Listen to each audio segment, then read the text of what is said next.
betterquestionsemail.com. As always, every week I send out one email. This week's email is going to be a fun one, interesting one.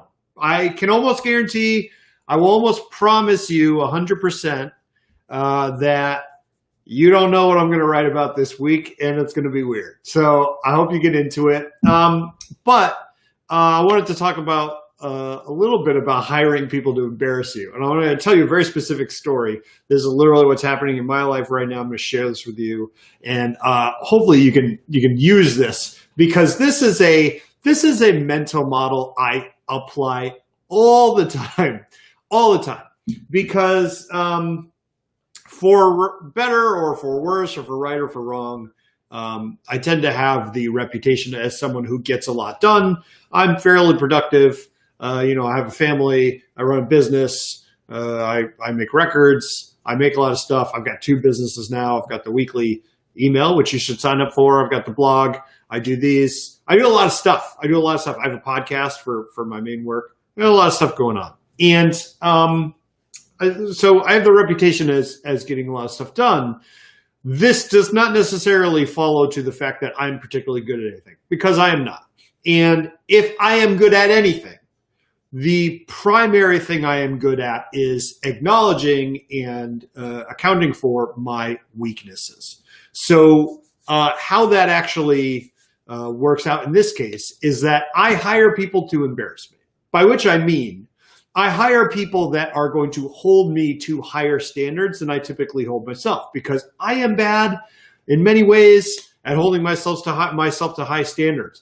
Writing specifically, I will give you this example. I wrote over the course of the first quarter or second quarter of this year, I wrote a pretty long email series about COVID-19, and not like the medical parts of COVID-19 or anything like that. I'm not qualified in any way to talk about that. Instead, I was talking about the mental models that you can use to sort of work your way through a pandemic. Like, how do you decide how much risk to take, or how do you decide whether you can go to the movies, or how do you think through that? Because I didn't know how to think through it, and I wanted to figure it out. I did a lot of research on it, right? So that's what I was doing there. And I wrote these emails, and I was really proud of them. And I sent them out, put them on the blog. But I always felt like I left something on the table in terms of quality, right? Like, I was just like, I didn't really edit them. I mean, I had to get them out every week. There's a certain amount of time kind of crunch in there. And I never felt like they lived up to what they could have been. I thought they were really good. I was really proud of them. They're good for me, but they weren't as good as they could have been. So I was thinking about this the other day, and I said, you know what? I am going to hire someone to embarrass me about this. So what I did was I found a site called Readsy, which lets you hire editors and copy editors and copywriters and so on. I hired a professional copy editor.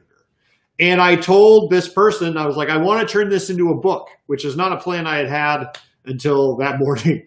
And I basically said, I want to turn this into a book. It's not really edited together. It's not really written as a book. Can you help me? He said, yeah, I will edit the entire thing. I'll go through it. I'll hone your ideas. I'll tell you what, blah, blah, blah. I'll give you all this advice. And today I'm getting the manuscript ready. I'm literally pasting these blog posts into a Google Doc to send to this person. And I realize I am humiliated. I am embarrassed by the lack of through line, by all sorts of stuff. But this person is going to hammer me. They are going to point out every single thing I've done wrong, every single weakness, every single place where I am not, operating at a very high standard. And I am then going to go and fix those things.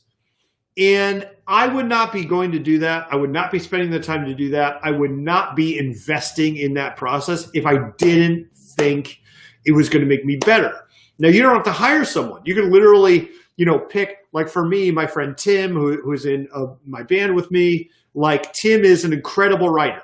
I'm going to give the finished product to Tim, because Tim is going to be harder on that thing than anybody else that I could possibly hire. So you don't have to hire someone. It can just be someone that you know that operates at a really high standard. But have someone in your life that you can hire and just say, look, where am I effing it up? Where am I messing it up? Where am I not operating to the highest possible standard?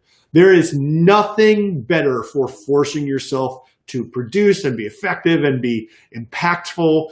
And if you just live in your own bubble and you say, like, why aren't I more productive? Why don't I do more stuff? Why aren't, blah, blah, blah, blah, blah, blah. What you're missing is that really productive and prolific people, they have networks and systems around them that help them to do those things. It's not random. They're not doing it all by themselves. They have people that hold them accountable.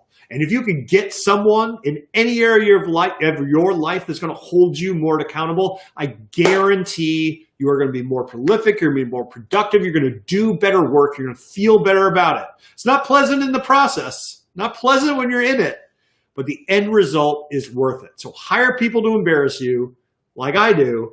I'll let you know when the book's out. It's going to be painful, but I'm looking forward to it. I hope you do as well. I hope you're having a wonderful week. Like I said, betterquestionsemail.com is 1 email a week. I would love to have you go sign up. I'm trying to build something there. It's important to me, and I would love to have you be a part of it. This is Daniel Barrett signing off. I will talk to you very soon.